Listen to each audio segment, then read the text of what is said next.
উপস্থিত সকলকে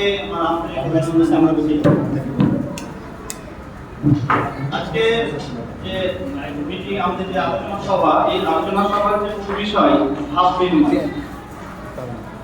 শব্দটা ছোট হলেও অর্থ কিন্তু ব্যাপক।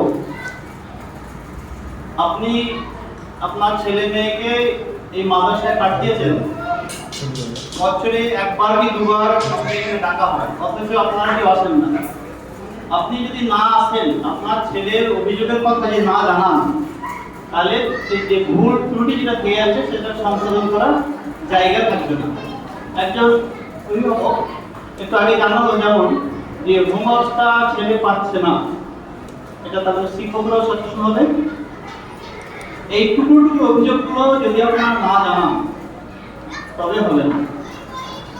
কিন্তু দুঃখের বিষয়, আজকে প্রায় 100 করে কত ছাত্র সংখ্যা? 150 ছাত্র আছে, ছাত্রছাত্রী 150 আছে, অভিভাবক 40-50 জন হবে না বিষয়। এবং এইখানে আমরা শুধুমাত্র দায়ী ছাড়া কাজ করছি। আমাদের বিশেষ করে রঘুপুরের মানুষকে দেখতে পাই, আমরা ছেলেটাকে ভর্তি করে দিলাম মানে কি হয়ে যাবে, বিজ্ঞানী হয়ে যাবে, ডাক্তার হয়ে যাবে। কিন্তু একটা ছেলের পেছনে কতটি পরিশ্রম করতে হয় যে একজন সচেতন অভিভাবক সে জানছে। কিন্তু আমরা প্রাইমারি স্কুলে আমরা দেখতে পাচ্ছি 4th শ্রেণী পরে এখনো পর্যন্ত আমরা তাদেরকে বর্ণ পরিচয় শিখাতে পারিনি, অথচ রেগুলার স্কুল আছে। একজন অভিভাবক বলছিল একটু আগে, বাড়িতে মেয়েটা ছেলেটা পড়ছে না, এটা বাড়ির পরিবেশ আমাদেরকে দেখতে হবে। একটা ইংলিশ প্রবাদ আছে, একজন মা 100 জন শিক্ষকের সমতুল্য। 100 জন শিক্ষক যে কাজটা করতে পারে সেটা একজন মায়ের পক্ষেই সম্ভব। আজকে মিটিং এ যে আপনারা এই মায়েরা সংখ্যাটা বেশি আছে ছেলেদের তুলনায়। আমরা আপনাদের বলবো, আপনারা আসেন, ছোট ছোট অভিযোগগুলো মাদ্রাসা আপনার জানা, এগুলো আমরা সংশোধন করার চেষ্টা করব।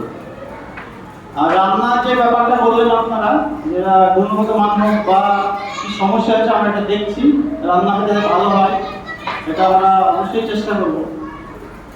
আর আপনাদের কাছে আমাদের অনুরোধ থাকবে, আপনারা ছেলে মেয়েকে মাদ্রাসায় পাঠান এবং একই সঙ্গে যে কাজটা করতে হবে আপনাদেরকেও দায়িত্ব বহন করতে হবে।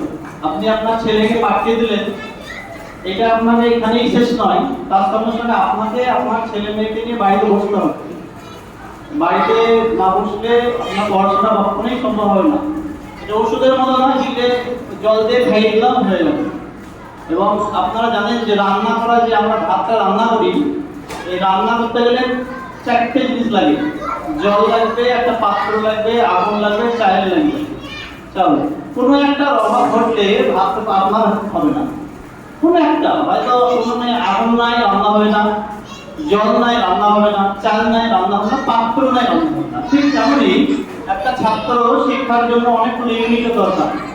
আপনার পিতামাতা আছে, আপনার দায়িত্ব আছে, একটা ভালো প্রতিষ্ঠানে গুরুত্ব আছে, অভিভাবক শিক্ষকের আছে, পরিশ্রম করতে হবে এবং তার সঙ্গে সঙ্গে একজন ছাত্রকে চেষ্টা চালিয়ে যেতে হবে। এই 4টে কোনো একটা ইউনিট যদি কম হয়, বা ছাত্র পড়াশোনা করে না, মনোযোগ তাহলে তার হবে না, প্রতিষ্ঠান ভালো নয়, হবে না, শিক্ষা যে শিক্ষক আছে সেই শিক্ষক যদি পরিশ্রম না করে হবে না। এবং গার্জেন, আমিও তাই বলবো যে ছাত্রদেরকে এবং শিক্ষক এবং অভিভাবক একটা সুসম্পর্ক গড়ে তুলতে হবে। আপনার ছেলে কেন উন্নতি হচ্ছে না, আপনার ছেলে লিখতে পারছে না কেন, পড়তে পারছে না কেন, আপনার কখনো জিজ্ঞেস করেন না শিক্ষক এসে যে মাস্টারমশাই বা মনি সাহেব, আমার ছেলেটা তো আরবি পারছে না, বা আমার ছেলেটা লিখতে পারছে না, লিখতে তো কঠিন আছে। তাহলে আপনি বুঝতে পারবেন আপনার বাড়ি ঘাটতি না, ছেলেটা মাদ্রাসা আদৌ পড়ছে না, মাদ্রাসা উপস্থিত দিচ্ছে না, এগুলো আপনি দেখতে হবে। আমি আগে যে করসমা প্রাইমারি স্কুলে পড়াতাম, সেখানে দেখেছি আপনার মিটিং ডাকা হলে আদিবাসী মহিলারা ওখানে প্রায় 150 ছাত্র ছিল, কিন্তু আদিবাসী 40-50 জন ছিল। মিটিং ডাকলেই আদিবাসী মহিলারা 50 জনই উপস্থিত থাকতো। কিন্তু আমাদের এই শিক্ষা ব্যবস্থা আমরা যতই সচেতন বলি, কিন্তু আমাদের লঘুপুরের মানুষ সচেতনতার খুব অভাব রয়েছে। আজকে এখানেই আপনারা দেখতে পাচ্ছেন অভিভাবক নাই, মানে ছেলেকে পাঠিয়ে দিয়ে সব কিছু হয়ে গেছে তারা।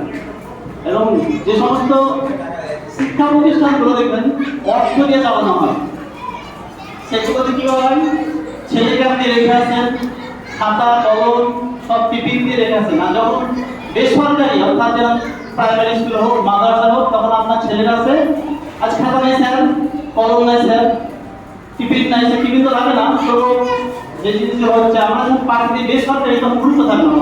আর যখন আমরা অর্থ দিয়ে পরিচয় রাখছি, তখন যেমন আমরা কি করি, রেখে আসছি, আবার থেকে বাড়ি নিয়ে আসছি। আমাদের সবচেয়ে সচেতন হবে। আপনারা ছোট ছোট যে অভিযোগগুলো আপনারা জানান, আমরা আমাদের কমিটির তরফ থেকে বা শিক্ষকদের নিয়ে বসবো, আলোচনা করবো, যাতে আমাদের মাদ্রাসা পড়ানোর উন্নতি ঘটে। আমরা আপনারা জানেন যেখানে আমরা যখন ভিত্তি স্থাপন করে 100 থেকে আমরা শুরু করছি, সবার আলহামদুলিল্লাহ অনেক উন্নতি হয়েছে। আর এই উন্নতির পিছনে সবারই গুরুত্ব রয়েছে, গ্রামের মানুষ রয়েছে, শিক্ষক রয়েছে, অভিভাবক রয়েছে। অক্লান্ত পরিচেষ্টার ফলে আমরা আজকে এই দুতলা বিল্ডিংটা তৈরি করতে পেরেছি। আমরা অনেক কাজ বাকি আছে, আর্থিক দিক থেকে আমরা এতটা স্ট্রং নয়। আমরা এটা যখন আর্থিক দিক থেকে আমাদের বিল্ডিং হয়ে যাওয়ার পর আশা করছি আমরা ছাত্র গুণগত মানটা বাড়ানোর চেষ্টা করবো। কেননা আমরা এই ছাত্রদের যে টাকাটা দেওয়া হয় সেখান থেকেই আমরা চালানোর চেষ্টা করি, তবু আমাদের ভরতে হয়, মানে টাকা দিতে হয়। পরবর্তী ক্ষেত্রে কি হলো, টাকাটা আমাদের উপার্জন বেশি হলে আমরাও কিছু নিয়োগ করতে পারবো টাকা, ফলে আমাদের হয়তো মাছ মাংসের পরিমাণটা ছেলে করে বাড়বে এবং গুণগত মান যাতে ভালো হয় সেই চেষ্টা আমরা অবশ্যই করবো। আসসালামু আলাইকুম।